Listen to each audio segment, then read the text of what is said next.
പിതാവിൻ്റെയും പുത്രൻ്റെയും പരിശുദ്ധാത്മാവിൻ്റെയും നാമത്തിൽ ആമേൻ. എൻ്റെ പ്രിയപ്പെട്ടവരെ, ഇന്ന് മെയ് 27 ബുധനാഴ്ച.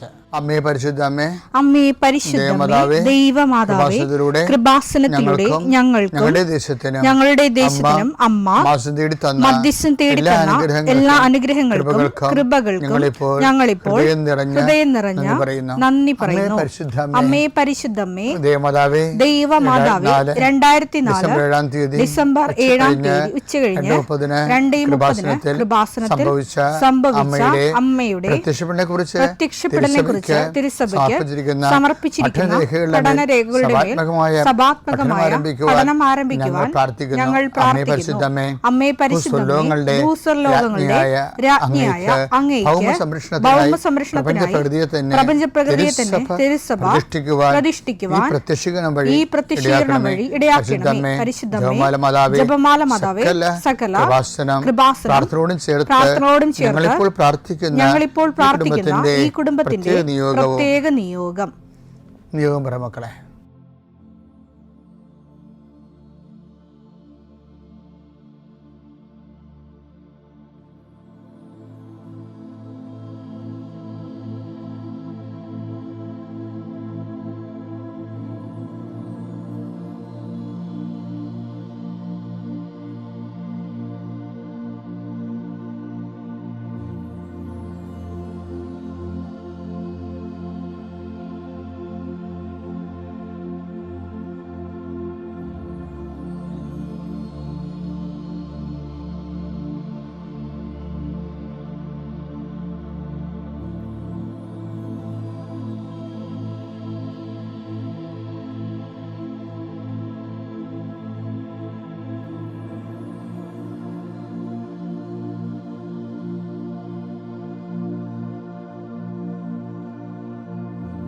അമ്മയുടെ പ്രത്യക്ഷീകരണത്തിന്റെ ഈ അനുഗ്രഹവേളയിൽ ഞങ്ങൾക്ക് സാധിച്ചു തരുവാൻ കനിയണമേ. ആമേൻ. വിശ്വാസ പ്രമാണം. സർവശക്തനായ പിതാവും ആകാശത്തിന്റെയും ഭൂമിയുടെയും സൃഷ്ടാവുമായ ദൈവത്തിൽ ഞാൻ വിശ്വസിക്കുന്നു. അവിടുത്തെ ഏകപുത്രനും ഞങ്ങളുടെ കർത്താവുമായ ഈശോമിശിഹായിലും ഞാൻ വിശ്വസിക്കുന്നു. ഈ പുത്രൻ പരിശുദ്ധാത്മാവിനാൽ ഗർഭസ്ഥനായി കന്യകാമറിയത്തിൽ നിന്ന് പിറന്ന് പൊന്തിയോസ് പീലാത്തോസിന്റെ കാലത്ത് പീഡകൾ സഹിച്ച് കുരിശിൽ തറയ്ക്കപ്പെട്ട് മരിച്ച് അടക്കപ്പെട്ട് പാതാളങ്ങളിൽ ഇറങ്ങി മരിച്ചവരുടെ ഇടയിൽ നിന്ന് 3-ാം നാൾ ഉയർത്ത് സ്വർഗത്തിലേക്ക് എഴുന്നള്ളി സർവശക്തിയുള്ള പിതാവായ ദൈവത്തിന്റെ വലതുഭാഗത്തിരിക്കുന്നു. അവിടെ നിന്ന് ജീവിക്കുന്നവരെയും മരിച്ചവരെയും വിധിക്കുവാൻ വരുമെന്നും ഞാൻ വിശ്വസിക്കുന്നു. പരിശുദ്ധാത്മാവിലും ഞാൻ വിശ്വസിക്കുന്നു. വിശുദ്ധ കത്തോലിക്കാ സഭയിലും പുണ്യവാന്മാരുടെ ഐക്യത്തിലും പാപങ്ങളുടെ മോചനത്തിലും ശരീരത്തിന്റെ ഉയർപ്പിലും നിത്യമായ ജീവിതത്തിലും ഞാൻ വിശ്വസിക്കുന്നു. ആമേൻ. സ്വർഗ്ഗസ്ഥനായ ഞങ്ങളുടെ പിതാവേ, അങ്ങയുടെ നാമം പൂജിതമാകണമേ. അങ്ങയുടെ രാജ്യം വരണമേ. അങ്ങയുടെ തിരുമനസ് സ്വർഗത്തിലെ പോലെ ഭൂമിയിലും ആകണമേ. അന്നു വേണ്ടുന്ന ആഹാരം ഇന്ന് ഞങ്ങൾക്ക് തരണമേ. ഞങ്ങളോട് തെറ്റ് ചെയ്യുന്നവരോട് ഞങ്ങൾ ക്ഷമിക്കുന്നത് പോലെ ഞങ്ങളുടെ തെറ്റുകൾ ഞങ്ങളോടും ക്ഷമിക്കണമേ. ഞങ്ങളെ പ്രലോഭനത്തിൽ ഉൾപ്പെടുത്തരുതേ, തിന്മയിൽ ഞങ്ങൾ രക്ഷിക്കണമേ. ആമേൻ. നന്മ നിറഞ്ഞ മറിയമേ, സ്വസ്തി. കർത്താവ് അങ്ങയുടെ കൂടെ സ്ത്രീകളിൽ അങ്ങ് അനുഗ്രഹിക്കപ്പെട്ടവളാകുന്നു. അങ്ങയുടെ ഉദരത്തിൻ ഫലമായി ഈശോ അനുഗ്രഹിക്കപ്പെട്ടവനാകുന്നു. പരിശുദ്ധ മറിയമേ, തമ്പുരാന്റെ അമ്മേ, പാപികളായ ഞങ്ങൾക്ക് വേണ്ടി ഇപ്പോഴും ഞങ്ങളുടെ മരണസമയത്തും തമ്പുരാനോട് അപേക്ഷിക്കണമേ. ആമേൻ. എൻ്റെ മക്കളെ, നമ്മൾ ഇന്ന് പ്രാർത്ഥിക്കുമ്പോഴേ നമുക്കറിയാലോ, ആഴ്ച 2 പ്രാവശ്യം അല്ലെങ്കിൽ നമ്മൾ ഡോക്യുമെൻ്റ് വെച്ച് പ്രാർത്ഥിക്കും. അപ്പോൾ അതുകൊണ്ട് ഈ ഡോക്യുമെൻ്റൊക്കെ എടുക്കാനുള്ള ഞാൻ സമയം തരാം നിങ്ങൾക്ക്. നിങ്ങളുടെ ഇപ്പം നീറ്റിൻ്റെ പരീക്ഷയൊക്കെ വരുന്നില്ലേ, 2 എഴുതാൻ പറഞ്ഞിരിക്കണില്ലേ, അതുപോലെ തന്നെ പല PSC പരീക്ഷ വരുന്നുണ്ട്. അതുപോലെ തന്നെ നിങ്ങളുടെ പ്രമാണങ്ങളില്ലേ, ജപ്തി നടപടികൾ, അതുപോലെ അളവുകൾ, തർക്കങ്ങൾ, വഴിത്തർക്കങ്ങൾ, അതിൻ്റെ സ്കെച്ചൊക്കെ ഉണ്ടാക്കണം മക്കളെ. വഴിത്തർക്കങ്ങളുണ്ടെങ്കിൽ അതൊക്കെ ഈ സമയത്ത് പ്രാർത്ഥനയ്ക്ക് ഈശോയ്ക്ക് കാണിക്കണം. കാരണം ഈ പ്രാർത്ഥന ഒത്തിരി പേർക്ക്, 100 കണക്കിന് മനുഷ്യർ സാക്ഷ്യം പറയുന്നുണ്ട് ഈ പ്രാർത്ഥനയിൽ പങ്കെടുത്ത് വിടുതൽ പ്രാപിച്ചവർ. അപ്പോൾ എന്ത് രേഖയാണ് മക്കളിൽ ഉള്ളത്? പാസ്പോർട്ടോ, വിസയോ, റിജക്റ്റ് ചെയ്ത വിസയോ, എന്താണ് കയ്യിലുള്ളത്? എല്ലാ രേഖകളും എടുക്കും മക്കളെ. മിണ്ടാതെ പോയില്ല എടുക്കുക. കയ്യിൽ പേന എടുത്താലും കുഴപ്പമില്ല, പെൻസിൽ എടുത്താലും കുഴപ്പമില്ല, ഇൻസ്ട്രുമെൻ്റ് ബോക്സ് എടുത്താലും കുഴപ്പമില്ല, എന്ത് വേണമെങ്കിലും എടുക്കാം നിങ്ങൾക്ക്.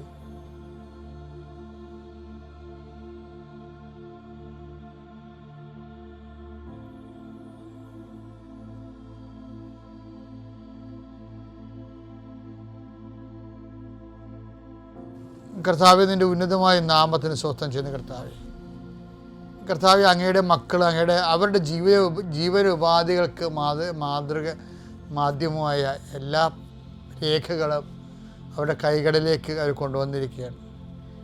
കർത്താവ്, സർട്ടിഫിക്കറ്റുകളുണ്ട്, പ്രമാണങ്ങളുണ്ട്, പാസ്പോർട്ടുണ്ട്, പല അപേക്ഷകളുണ്ട് ഈശോയെ. ചില ഹോസ്പിറ്റലുകളിലും ചില സ്ഥാപനങ്ങളിലൊക്കെ കൊടുത്തിരിക്കുന്ന അപേക്ഷകൾ, അതിന് തീരുമാനങ്ങളില്ല. വീടിന് നമ്പറിട്ട് കൊടുക്കാൻ വീണ്ടും നമ്പർ കിട്ടാൻ വേണ്ടി വില്ലേജ് ഓഫീസിൽ കൊടുത്തിരിക്കുന്നവരുണ്ട്, പഞ്ചായത്തിൽ കൊടുത്തിരിക്കുന്നവരുണ്ട്. പക്ഷേ ഇതുവരെ നമ്പറിട്ട് കിട്ടിയിട്ടില്ല. അതിൻ്റെ രേഖകളുണ്ട് ഞങ്ങളുടെ കയ്യിൽ.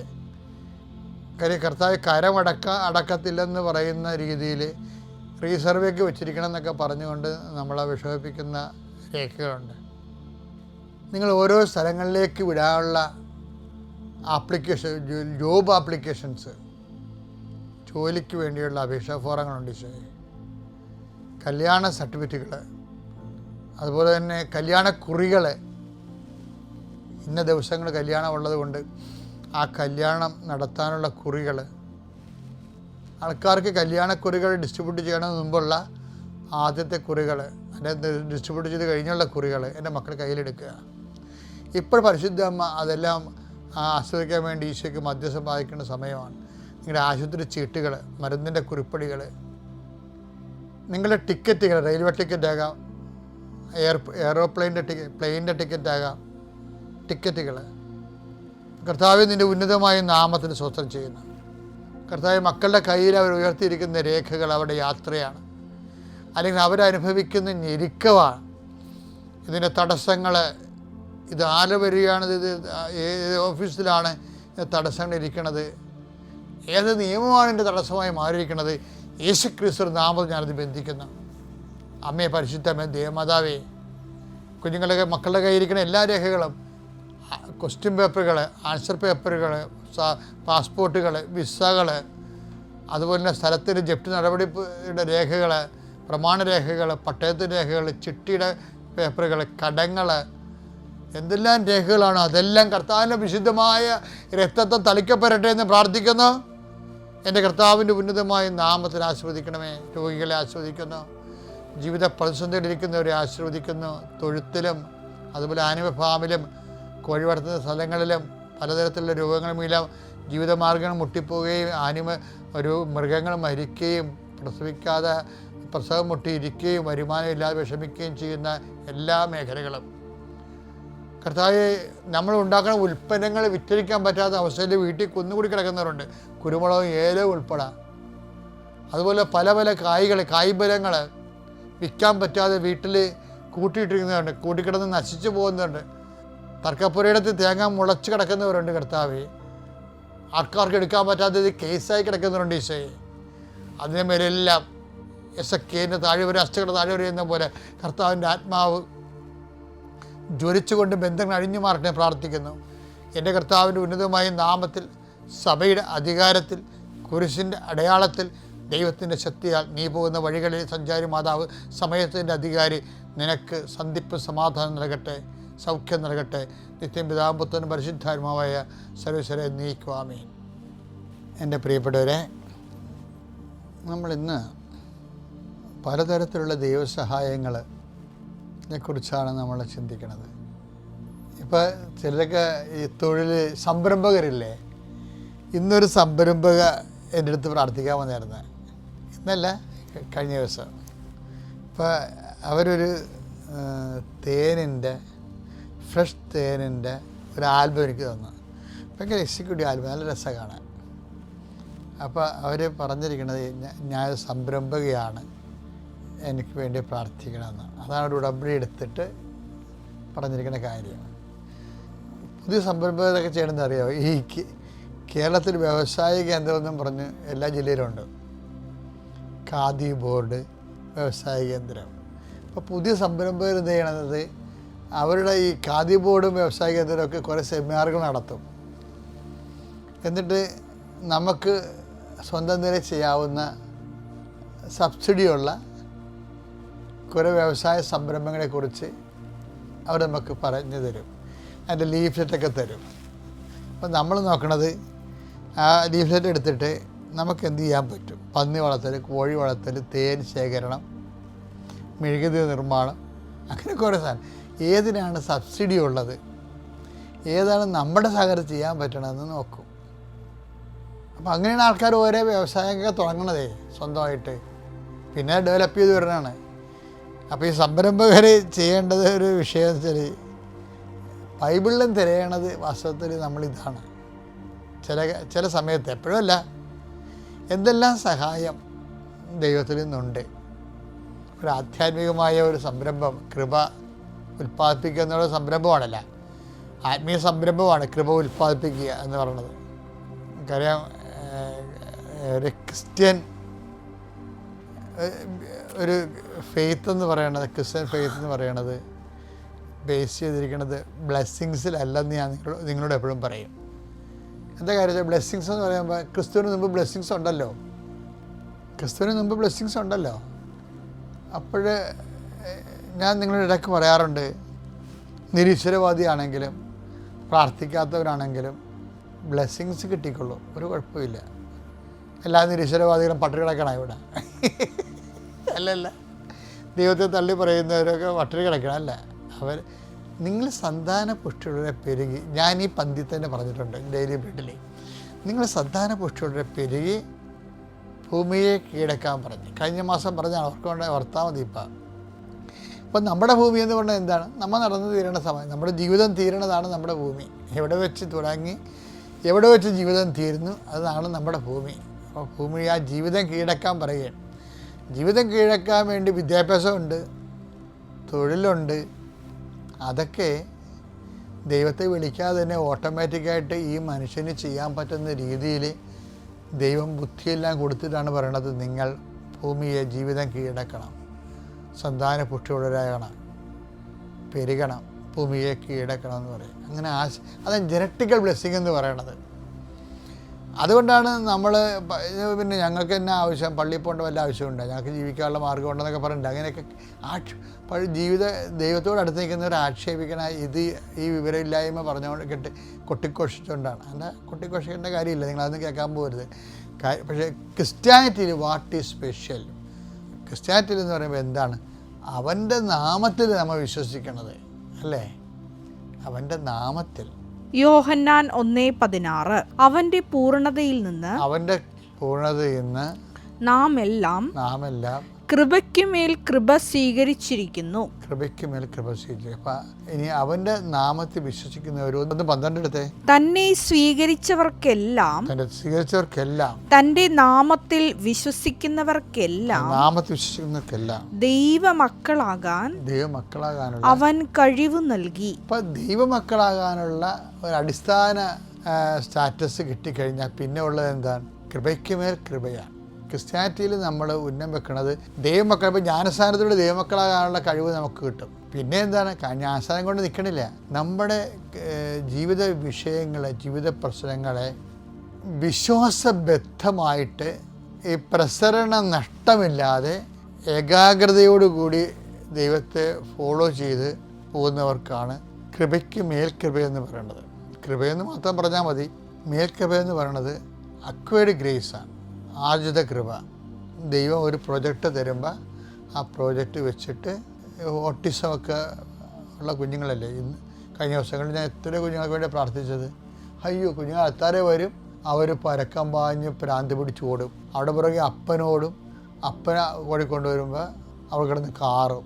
അപ്പോൾ നമുക്ക് ഭയങ്കര സങ്കടം തോന്നും. ശരിക്കും നമുക്ക് സങ്കടം തോന്നുന്നത് വെച്ച് കഴിഞ്ഞാൽ ഈ അപ്പൻ എൻ്റെ പുറകെ ഓടുകയാണ്. ചില കുഞ്ഞുങ്ങളെ നമുക്ക് ജോലിക്കും പോകാൻ പറ്റത്തില്ല, ചിലർക്ക് ആരും എക്കത്തുമില്ലല്ല. അപ്പോൾ ഇതെന്ന് പറയണത്, ഈ സംഭവം എന്ന് പറയണത് ഇങ്ങനെ വന്നു കഴിഞ്ഞാൽ ഈ മേൽകൃപ എന്ന് പറയുന്ന സാധനം ഇതുപോലെ എക്സ്ട്രാ ഇപ്പം വിശേഷവിധിയായി നിങ്ങൾ എന്താണ് ചെയ്യുന്നത് എന്ന് കർത്താവ് ചോദിച്ചില്ലേ? മത്തായി 5:46 നിങ്ങളെ സ്നേഹിക്കുന്നവരെ നിങ്ങൾ സ്നേഹിച്ചാൽ നിങ്ങൾക്ക് എന്ത് പ്രതിഫലമാണ് ലഭിക്കുക? എന്ത് പ്രതിഫലമാണ് ലഭിക്കുക? ചുങ്കക്കാർ പോലും അത് തന്നെ ചെയ്യുന്നില്ലേ? ചെയ്യുന്നില്ല. സഹോദരങ്ങളെ മാത്രമേ നിങ്ങൾ അഭിവാദനം ചെയ്യുന്നുള്ളൂവെങ്കിൽ വിശേഷവിധിയായി എന്താണ് നിങ്ങൾ ചെയ്യുന്നത്?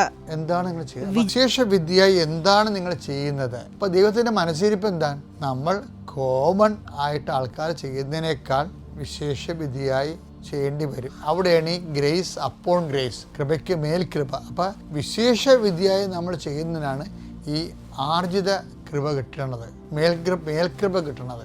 അപ്പോൾ വിശേഷവിധിയായി നമ്മൾ ചെയ്യണമെന്നില്ല, നമ്മുടെ ജീവിതത്തിൽ സംഭവിച്ചാൽ മതി. ഇപ്പോൾ എൻ്റെ അനിയൻ്റെ മകന് ഓട്ടിസം ഇല്ല, പെങ്ങളുടെ മകൾക്ക് ഓട്ടിസം ഇല്ല, പക്ഷേ എൻ്റെ മകന് ഓട്ടിസം ഉണ്ട്. ഇപ്പോൾ നമ്മൾ ഭാര്യയോട് പറയാം, നീ കൊണ്ടുവന്നാടി, നീ കൊണ്ടുവന്നാണ്. അങ്ങനെ പരസ്പരം പഴിയാനോ കുറ്റപ്പെടുത്തുന്ന ഒരു കാര്യമില്ല.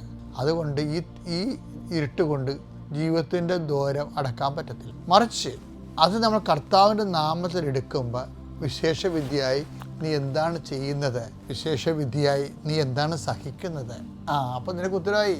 ഓരോ ഓട്ടിസം രോഗികളും അതുപോലെയുള്ള ഇപ്പം അപ്പനോ അമ്മയോ ആരെങ്കിലും എക്സ്ട്രാ നിനക്ക് സഹനം വരണ എല്ലാം കൃപയുടെ വാതിലാണ്. അപ്പം നിങ്ങൾ ചോദിക്കും, ഈ കൃപ എന്തിനാ, എനിക്ക് വെട്ടിപ്പുഴുക്ക് തിന്നാനാണെന്ന് വിചാരിക്കുക.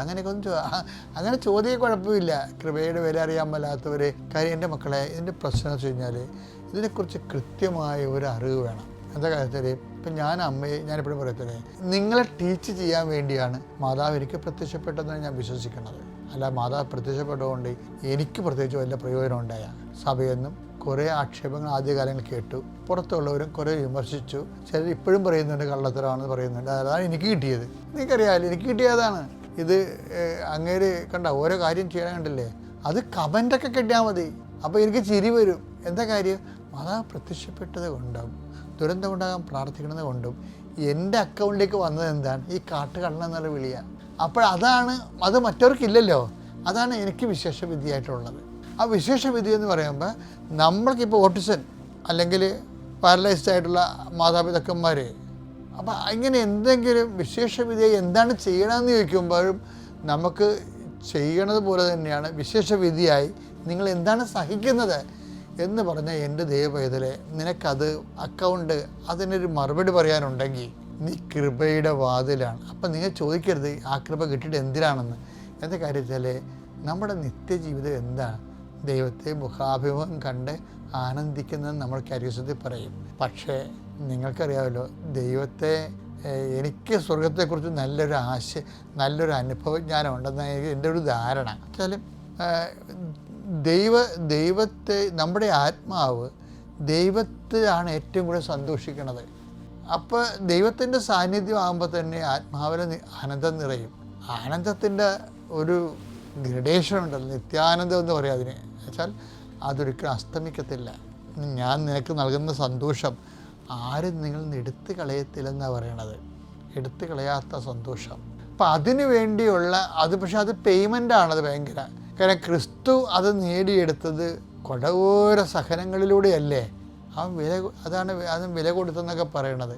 അപ്പോൾ അവൻ നേടിയെടുത്ത ഒരു ആത്മാവിൻ്റെ അനന്ത സാധ്യതയിലേക്ക് നമുക്ക് അവകാശം കിട്ടുന്നതിന് വേണ്ടി വിശേഷവിധിയായി നീ എന്താണ് സഹിക്കുന്നത്? ഇപ്പോൾ ഒരു കാത്തലിക്കിന് വാസ്തവത്തിൽ ഇങ്ങനെയുള്ള വിഷയങ്ങൾക്ക് കൃത്യമായ രീതിയിലുള്ള വ്യക്തമായ മറുപടികളും ഉത്തരങ്ങളും ഉണ്ട്.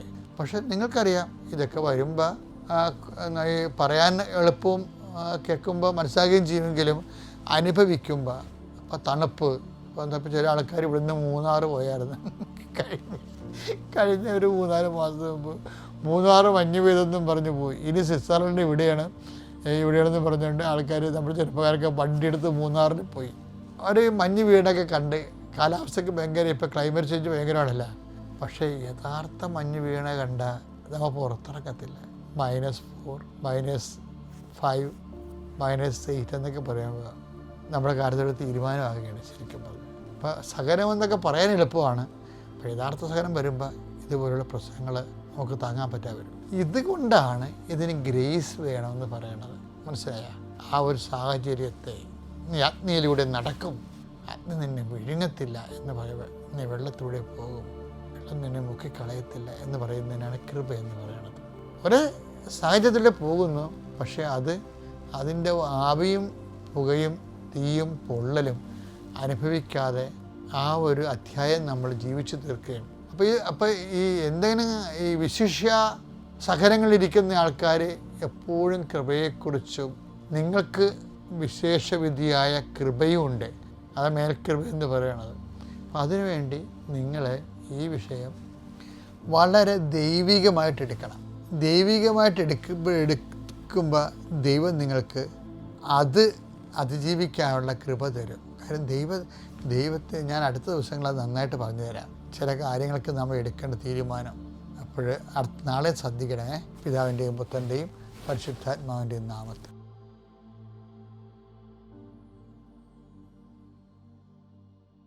അത്യപൂർവ ദൈവാനുഭവങ്ങൾ ഇനി നിങ്ങൾക്കും സ്വന്തം. ഈ യൂട്യൂബ് ചാനൽ ഇതുവരെ സബ്സ്ക്രൈബ് ചെയ്തിട്ടില്ലെങ്കിൽ ഇപ്പോൾ തന്നെ സബ്സ്ക്രൈബ് ചെയ്യുക. ഈ വീഡിയോ ഇപ്പോൾ തന്നെ നിങ്ങളുടെ സുഹൃത്തുക്കൾക്ക് ഷെയർ ചെയ്തുകൊണ്ട് കർത്താവിൻ്റെ പ്രേക്ഷിതരാകുക.